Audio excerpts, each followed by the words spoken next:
अगर सब अच्छा है टिक कर लीजिए और कुछ कमी है तो नए आइडियाज के रूप में लीजिए और उस पर अच्छा कर लीजिए। जैसा कि भाव ये है कि मेला तो भगवान की दया से, माता की दया से, जैसे दीप साहब ने बताया कि होने को तो हो ही जाएगा, लेकिन अगर हम कुछ अच्छा आगामी शारदीय नवरात्र मेला की समीक्षा बैठक के दौरान जिलाधिकारी दिव्या मित्तल ने कहा कि नवरात्र के दौरान आने वाला प्रत्येक श्रद्धालु हमारा मेहमान है। हमें सच्ची निष्ठा के साथ अपने कर्तव्यों का निर्वहन करना है। बाकी सब कुछ मां विंध्यवासिनी की कृपा से कुशलतापूर्वक बीत जाएगा। बैठक के दौरान जिलाधिकारी ने मेला कार्य में लिप्त विभागों को 2 दिवस का अल्टीमेटम दिया।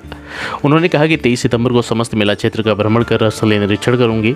तब तक सभी कार्यकारी संस्थाएं अपने दायित्वों को पूर्ण कर लें। नवरात्र मेला के दौरान कोई भी अपनी तैनाती स्थल पर उपलब्ध नहीं पाया जाता तो उसके विरुद्ध निलंबन की कार्रवाई करूंगी। सभी विभागों को आगामी 2 दिवस अपना कार्य पूर्ण करने का भी निर्देश जारी किया। गंगा नदी में 36 गोताखोरों की तैनाती सुनिश्चित करने की बात कही तो त्रिकोण मार्गों पर उत्तम प्रकाश व्यवस्था व शौचालयों के निर्माण की भी बात कही। बंगाली चौराहा से अटल चौराहा तक अतिक्रमण हटाने के साथ सड़कों का मरम्मत कार्य पूर्ण करने के अलावा रेहड़ा पुलिया के नीचे जल जमाव से निपटने के लिए पंप सेट लगाने का भी निर्देश जारी किया। डेंगू के प्रसार को रोकने के लिए नियमित रूप से कीटनाशक धुएं का छिड़काव कराने की बात कही। मेला क्षेत्र से छुट्टा पशुओं को बाहर किया जाए। अगर किसी व्यक्ति के पशु भी सड़क पर पाए जाएं तो नवरात्र तक बाहर रखे जाएं और पशु स्वामी पर अर्थदंड भी लगाया जाए। मिलावटी खाद्य सामग्रियों की बिक्री किसी भी सूरत में न होने पाए, इसके लिए खाद्य जांच अधिकारी निरंतर दुकानों की सैंपलिंग करते रहें। सभी दुकानों व वाहन स्टैंडों पर मूल्य सूची लगाया जाए जिससे श्रद्धालुओं से अतिरिक्त धन की वसूली न की जा सके।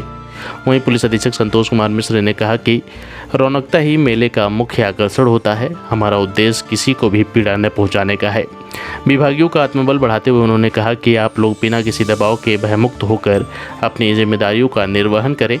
जो भी कमियां हों उसे छिपाएं नहीं। कमियां सामने आएंगी तभी उसमें सुधार होगा।